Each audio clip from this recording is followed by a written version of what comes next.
Hello दोस्तों, good morning. आप लोगों का टारगेट एग्ज़ाम तक में आपका स्वागत है। आज हम बात करेंगे उत्तर प्रदेश की परीक्षाओं को लेकर क्या आज की ताज़ा अपडेट है एवं सबसे पहले बात करेंगे प्रमोट करना पड़ा डीएलएड अभ्यर्थियों को बिना परीक्षा दिए। आखिर क्या कारण थे डीएलएड अभ्यर्थियों को बिना परीक्षा दिए शासन को प्रमोट करना पड़ा। इसके अलावा बात करेंगे असिस्टेंट प्रोफेसर में आरक्षण को लेकर छात्रों का क्या धरना प्रदर्शन है। आखिर छात्र जो असिस्टेंट प्रोफेसर पर नियुक्ति जिन लोगों को नहीं मिल सकी उन लोग क्यों धरना प्रदर्शन कर रहे हैं।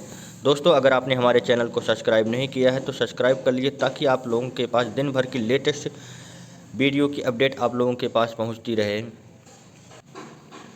दोस्तों, आइए हम बात करते हैं आखिर क्या कारण थे डीएलएड अभ्यर्थियों को प्रमोट करना पड़ा बिना परीक्षा दिए। जैसा कि आप लोग जानते हैं कि कोरोना वायरस की वजह से कई परीक्षाएं टाल दी गई, कई साक्षात्कार रुके हुए थे। चाहे जो भी परीक्षाएं थी, मार्च में जो लॉकडाउन लगा था इसके बाद से कोई भी परीक्षाएं अपने नियत समय पर नहीं हो रही थी। लेकिन इस नियत समय पर परीक्षा न होने के कारण कई परीक्षाओं को, क्योंकि उनके जो परीक्षाओं का सत्र था, जो सेशन सत्र था वो पीछे जा रहा था। अब मजबूरन आयोग एवं शासन की तरफ से यह निर्णय लेना पड़ा कि परीक्षाओं के पूर्व परीक्षाओं के आधार पर अभ्यर्थियों को प्रमोट किया जाए या पास किया जाए। इसी क्रम में डीएलएड की परीक्षा जो थी 2018 बैच की जो डीएलएड की परीक्षा थी 23 मार्च को प्रस्तावित थी, लेकिन कोरोना वायरस के कारण जो है वह टाल दी गई और अभी तक टलती रही। लेकिन कल शासन की तरफ से यह निर्णय लिया गया कि डीएलएड की परीक्षाएं यानी डिप्लोमा इन एलिमेंट्री एजुकेशन की परीक्षाएं कोरोना की दृष्टिगत की वजह से जो परीक्षाएं नहीं हो रही थी उनको पूर्व परीक्षा के आधार पर अभ्यर्थियों को प्रमोट किया जाए। प्रमोट करने का कारण यह था कि सोशल डिस्टेंसिंग यानी जो शारीरिक दूरी होनी चाहिए, जो एक छात्र से दूसरे छात्र के बीच डिस्टेंसिंग होनी चाहिए, वह पालन करना संभव नहीं था क्योंकि स्कूलों के पास उतना पर्याप्त जगह नहीं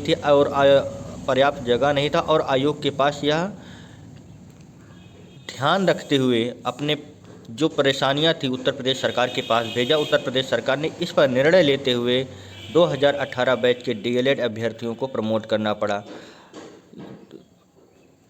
प्रमोट करने के कारण जो दिया गया उसमें यह भी दिया गया कि औसतन लगभग 300 छात्र प्रति केंद्र के हिसाब से बैठने चाहिए, यानी एक परीक्षा सेंटर पर 300 छात्र होने चाहिए। लेकिन जो छात्र आए थे 552 छात्र प्रति केंद्र के हिसाब से आ पा रहे थे, यानी 225 लगभग 250 अभ्यर्थी एक सेंटर पर ज़्यादा आ रहे थे, जो कि परीक्षा केंद्र पर इतने छात्रों को बैठाना संभव नहीं थी। इसलिए सरकार की तरफ से मजबूरी में यह फैसला लेना पड़ा और डीएलएड अभ्यर्थियों को प्रमोट करना पड़ा। प्रमोट होने वाले छात्रों में जो शासन की तरफ से निर्णय लिया गया है, इनमें 2018 के थर्ड बैच के सेमेस्टर और 2019 के फर्स्ट सेमेस्टर के प्रशिक्षण ले रहे हैं उनको बिना परीक्षा के पास करना पड़ा। यानी थर्ड सेमेस्टर 2018 के और फर्स्ट सेमेस्टर 2019 के अभ्यर्थियों को बिना परीक्षा के पास होना पड़ा, जिसमें सरकार की तरफ से दिया गया वर्ष 2018 के तीसरे सेमेस्टर के प्रशिक्षुओं को प्रमोट करते उन्हें पहले और दूसरे सेमेस्टर में प्राप्त अंकों के औसत अंकों के आधार पर तीसरे सेमेस्टर में प्रदान किए जाएंगे। यानी फर्स्ट और सेकंड सेमेस्टर में जो नंबर पाए होंगे डीएलएड के अभ्यर्थी, उन्हीं के औसत अंकों को जोड़कर थर्ड सेमेस्टर का नंबर मिलेगा। और जो फर्स्ट सेमेस्टर 2019 के हैं उन लोगों को प्रशिक्षण 2019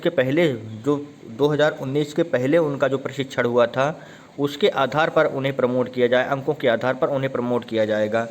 इस तरह से देखा जाए तो यह एक सही कदम है, क्योंकि कोरोना वायरस में इस समय तेज़ी से, बल्कि इस समय कुछ कंट्रोल है, रिकवरी रेट भी काफ़ी अच्छी है, लेकिन एक संभावना, एक डर तो बना रहता है कि इसलिए सरकार को यह मजबूरन निर्णय लेना पड़ा। इसके अलावा दोस्तों हम बात करेंगे असिस्टेंट प्रोफेसर में आरक्षण को लेकर क्यों अभ्यर्थी धरना प्रदर्शन दे रहे हैं।